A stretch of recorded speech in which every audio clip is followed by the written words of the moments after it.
Saludos, hermanos y hermanas de la Iglesia Bíblica Metodista. Es un gusto estar una vez más en este estudio de la disciplina.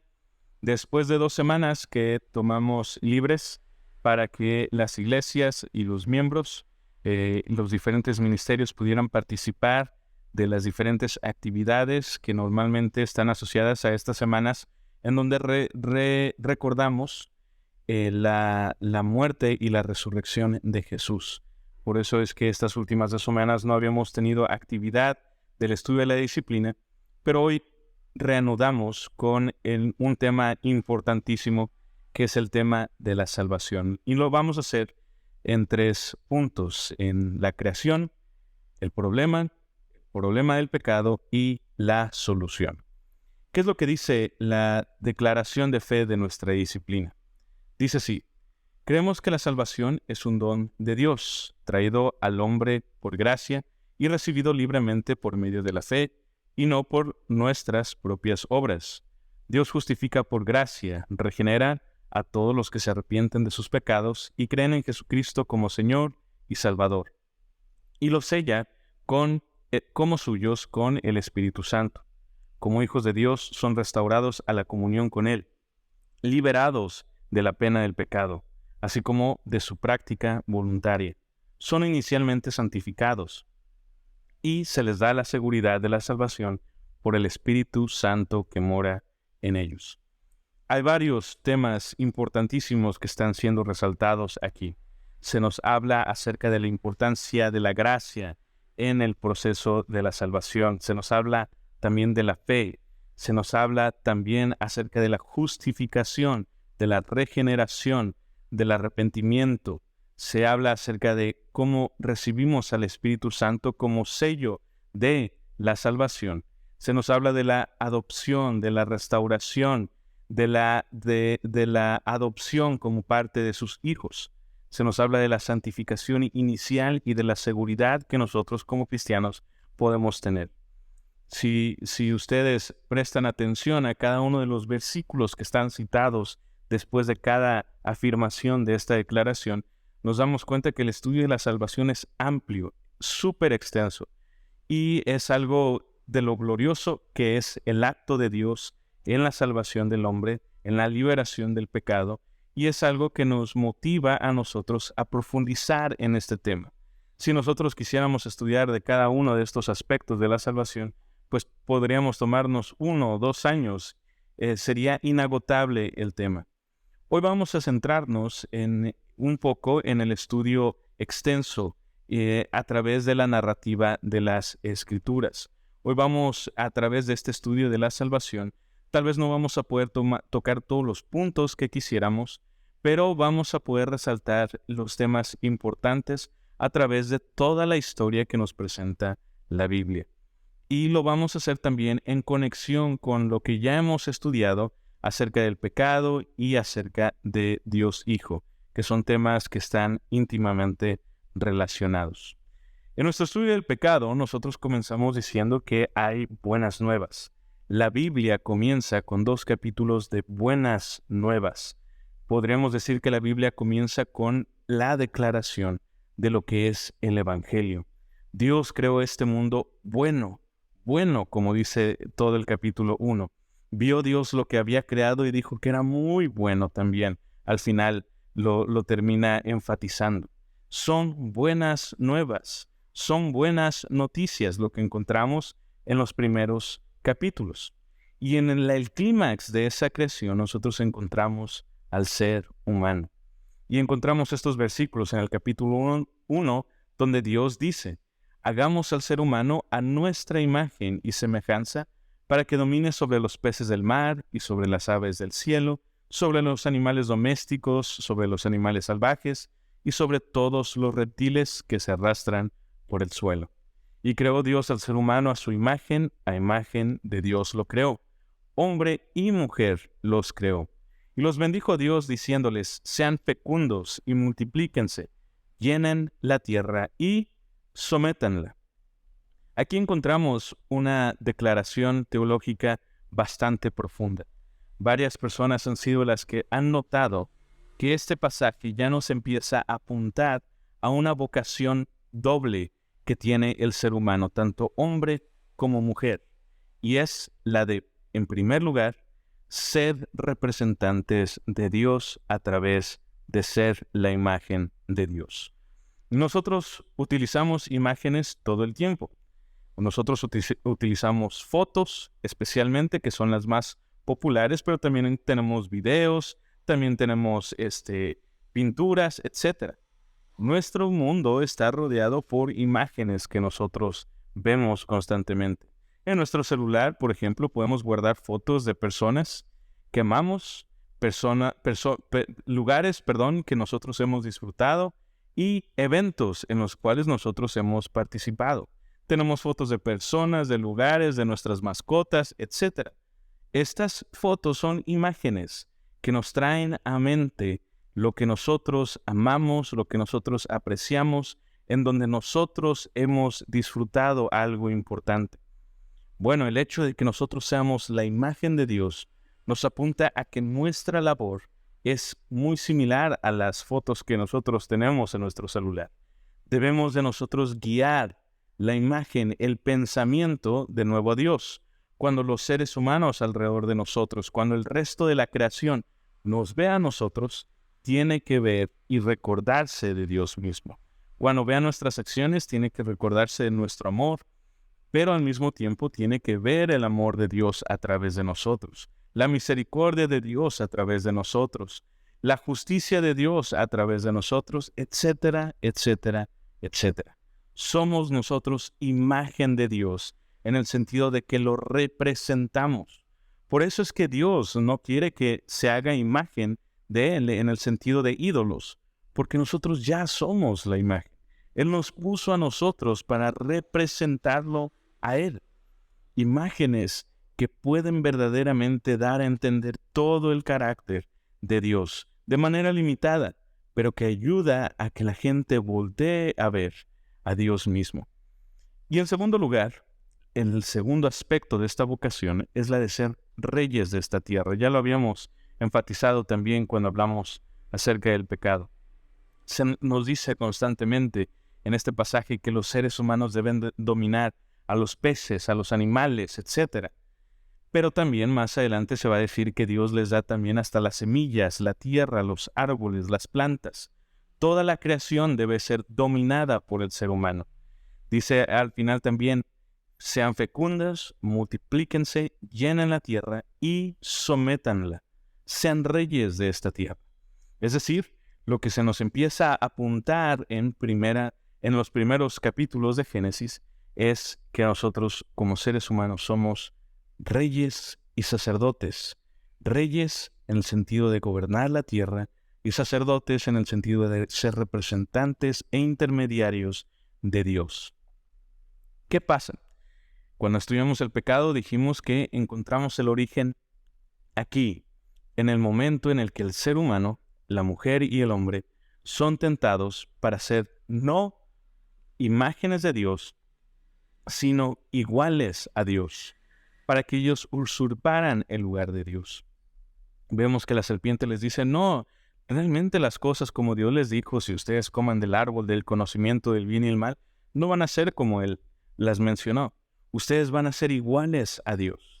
Vemos que la mujer es engañada, pero el hombre está presente y participa voluntariamente de este pecado, del cual él sabía claramente que estaba mal.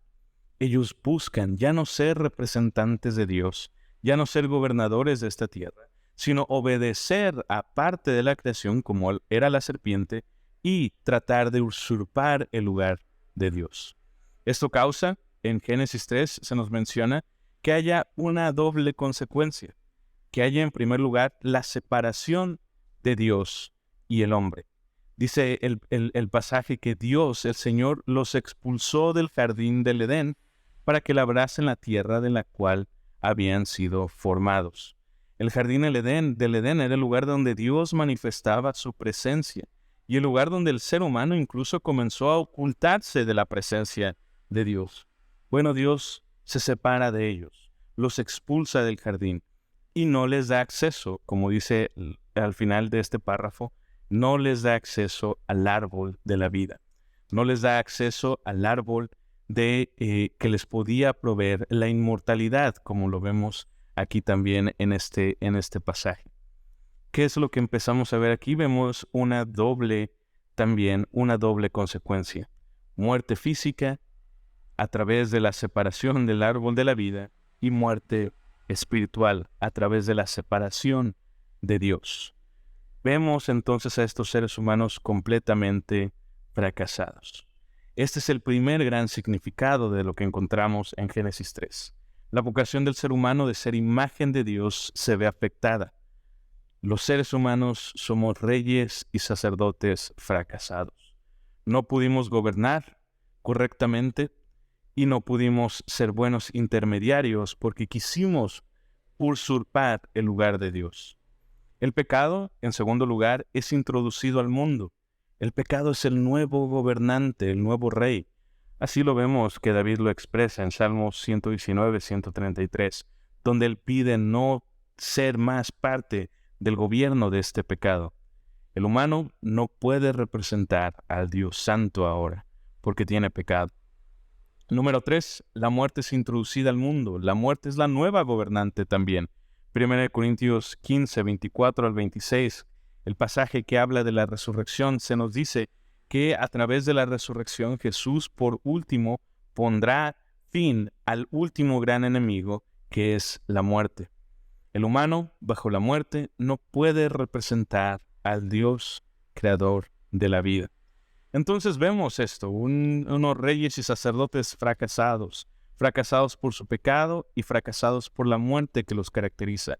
El pecado que causa la separación de Dios y la expulsión de la presencia de Dios, y la muerte que es causada debido a que no pueden existir el pecado o seres pecadores por la eternidad. ¿Qué significa esto cuando hablamos del pecado? También, de nuevo, estamos repasando. Hablamos de que hemos pasado de ser reyes a esclavos. Gálatas, Efesios, Juan y Romanos nos hablan constantemente acerca de esto. Se nos dice que estamos esclavizados a las realidades mundanas, que estamos nosotros también sometidos a nuestras desordenadas apetencias humanas. Juan nos dice claramente, el que comete pecado es esclavo del pecado.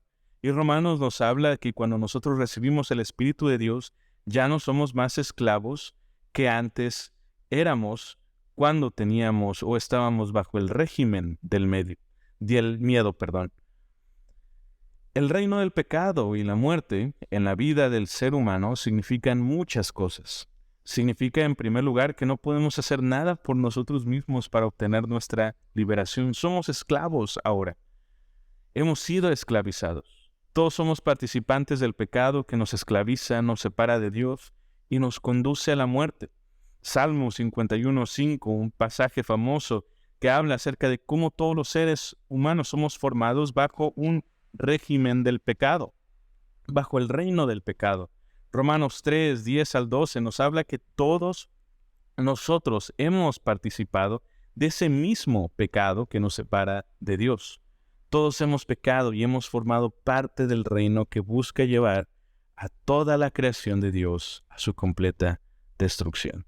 ¿Por qué? Porque hemos participado en deslealtad, orgullo, enemistad, miedo, vergüenza, negación de la vida, violencia, opresión, injusticia, etc. Eso es lo que vemos día a día en nuestro mundo actual. Vemos a personas constantemente atacar, vemos personas atentar contra la dignidad del ser humano en diferentes motivos, en diferentes maneras, en diferentes formas. Esa es la realidad en la que nosotros estamos. Pasamos de las buenas noticias del capítulo 1 y 2 de Génesis a las malas noticias y al claro problema del pecado en Génesis 3. Y eso es lo que caracteriza a nuestro mundo hasta el día de hoy. Todavía hay pecado.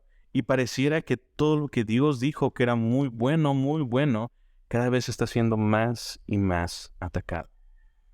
Esto lo dice Pablo en los primeros versículos de Efesios 2, cuando está hablando en los primeros 3 versículos acerca de todas las realidades del pecado.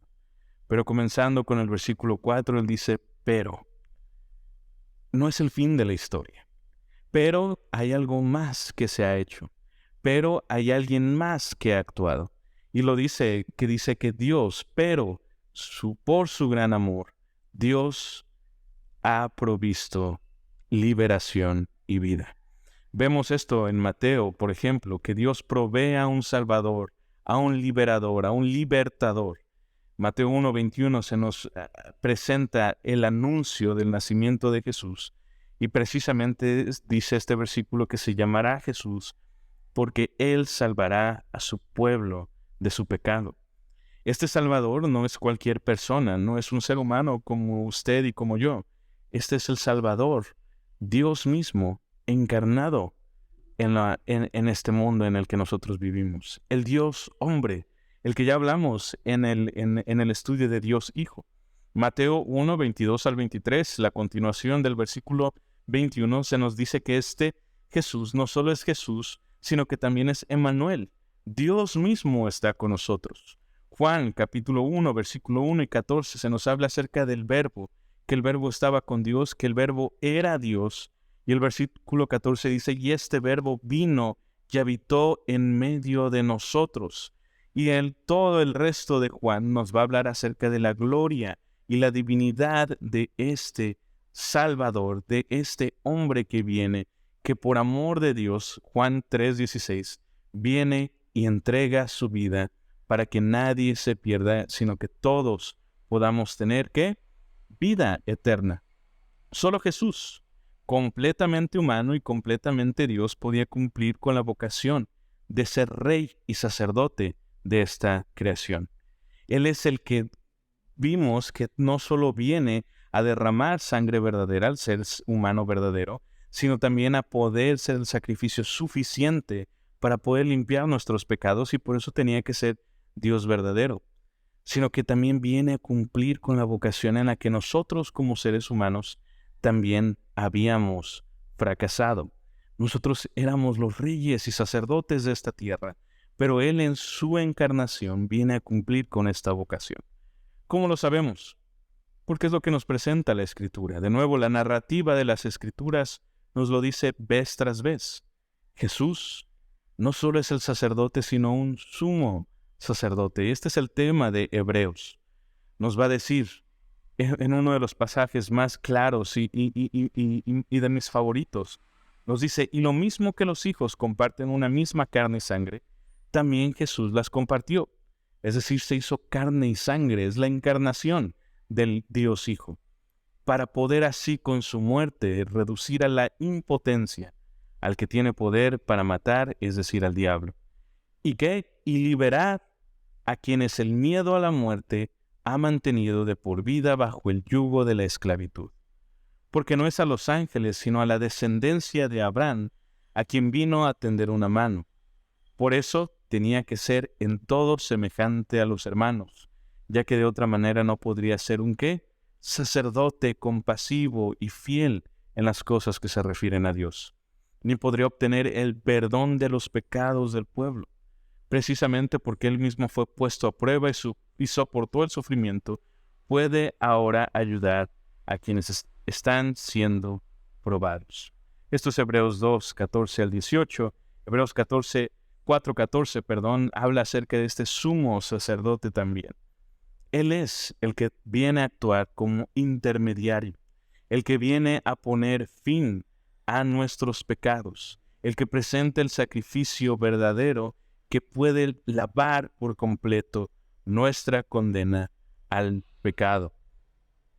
Como lo vemos también, Jesús el sacerdote, Dios se hizo hombre para compartir nuestros dolores, aflicciones, opresiones, miedos y angustias. Esto es lo que citamos cuando citamos al profeta Isaías. Él vino a tomar sobre sí las consecuencias del pecado.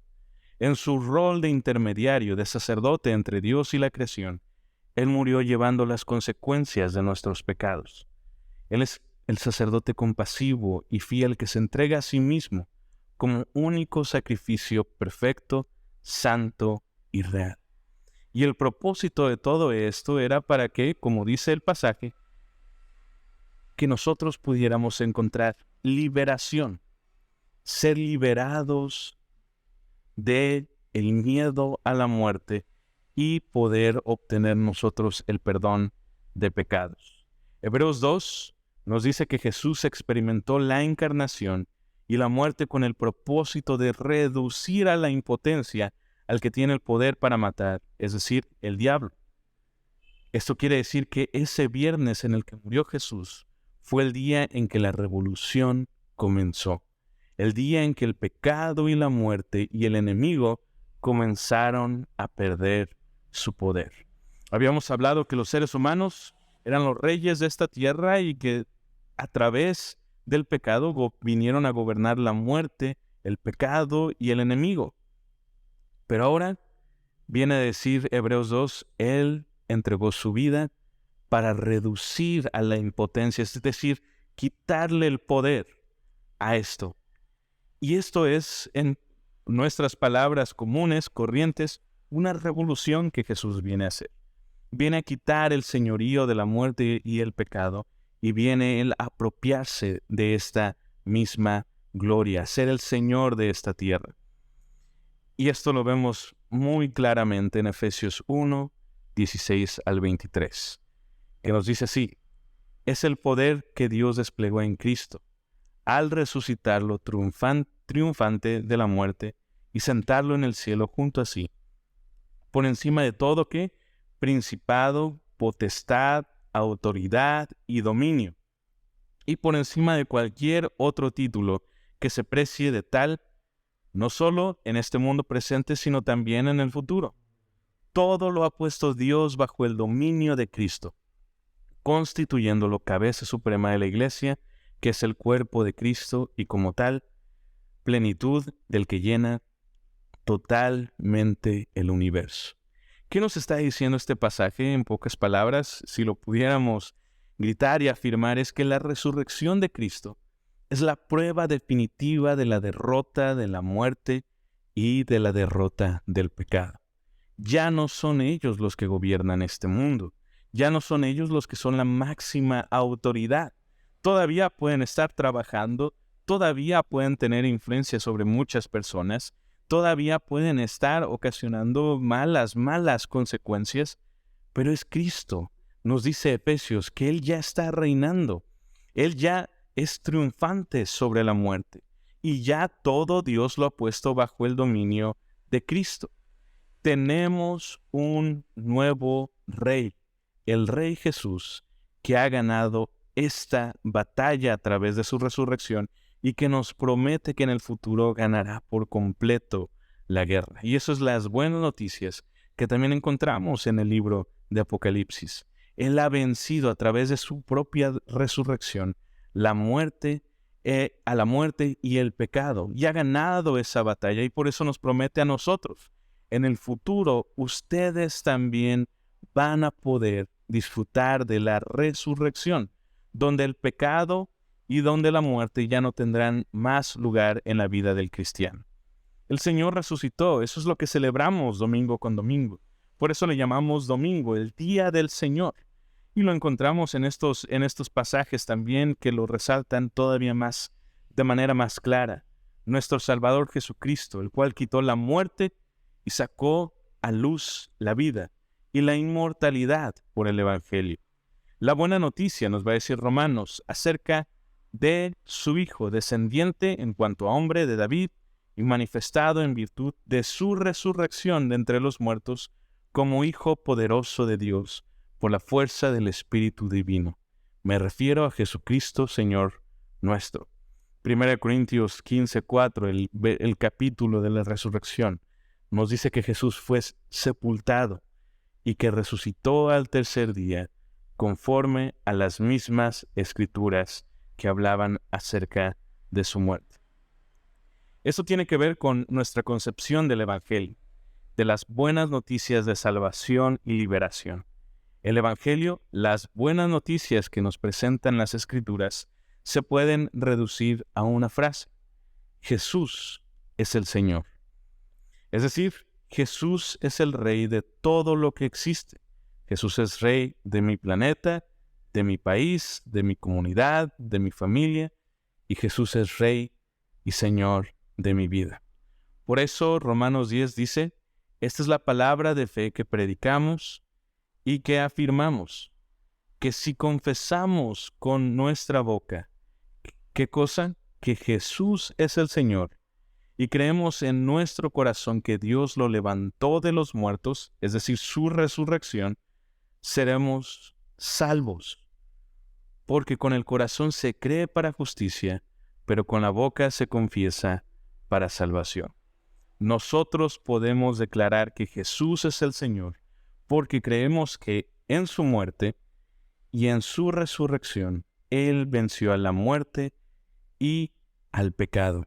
Su muerte tenía que limpiar las consecuencias de ese pecado, y su resurrección tenía que vencer a la muerte. Por eso nosotros decimos que Jesús es el Señor, y por eso apropiamos su obra en nuestro corazón, para poder nosotros seguirlo a Él con justicia y poder nosotros alcanzar también salvación. Apocalipsis, de nuevo, el último libro. Empezamos en el primer libro, Génesis, pasamos por los diferentes evangelios, por las cartas de Pablo, y terminamos en Apocalipsis, que dice Jesucristo, el testigo fiel, el primogénito de los resucitados, el primero en ser resucitado, y el dominador de todos los reyes de la tierra, al que nos ama y nos ha liberado o nos ha salvado con su muerte de nuestros pecados, al que ha hecho de nosotros un reino y nos ha constituido sacerdotes para su Dios y Padre, a Él la gloria y el poder por siempre. Amén. ¿Qué es lo que nos está diciendo este pasaje? Nos está diciendo que Jesús es el dominador de todos los reyes de la tierra, es el Rey de Reyes. ¿Por qué? Porque ha resucitado, es el primero en hacerlo. Este Jesús nos ama y nos ha liberado con su muerte de nuestros pecados, lo que ya hemos hablado. Lo está resumiendo Apocalipsis, pero nos dice algo.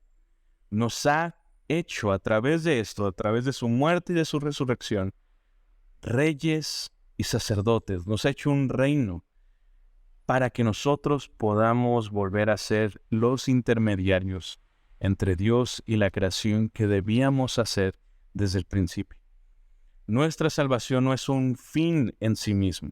Nuestra meta no es ser salvos. Nuestra meta, nuestra vida, más bien comienza como seres que pertenecen a Dios en la salvación. No solo somos salvos de la muerte y el pecado, sino somos salvos para una misión. Somos salvos para una vocación. Somos salvos para que nosotros podamos cumplir lo que los primeros seres humanos no pudieron cumplir. Representar a Dios, ser completamente imagen de Dios y ser reyes de esta tierra. Por eso importa lo que hacemos, aún después de que nosotros seamos salvos. Importa el lugar en donde estamos y donde vivimos. Importan las acciones, todas las que nosotros hagamos, sin importar nuestra vocación, sin importar nuestra ocupación, sin importar el lugar en donde estemos, la edad que tengamos. Una vez que nosotros hemos sido salvos por medio de la obra de Cristo y reconozcamos el señorío del Señor, podemos nosotros volver a representarlo de manera fiel y de manera pura. Nosotros podemos volver a apuntar a las personas a ese gran Dios y podemos actuar de la manera en que Dios esperaba. En Génesis 1, Apocalipsis 1 nos vuelve a recordar eso. Dios nos ha librado para poder ser sacerdotes para Dios Padre y para darle a Él la gloria y el poder por siempre. Amén. Este es el estudio de salvación. Muchas otras cosas nosotros pudimos haber enfatizado, pero esto es algo importante que tenemos que mantener siempre. La salvación comienza con buenas noticias, después continúa con el problema del pecado, pero también nos muestra las buenas noticias de la salvación de Jesús, pero también la mirada puesta en la misión. Toda persona limpia, regenerada, salvada, liberada de parte de Dios, tiene una misión. No todos tienen la misión de ser sacerdotes, de ser de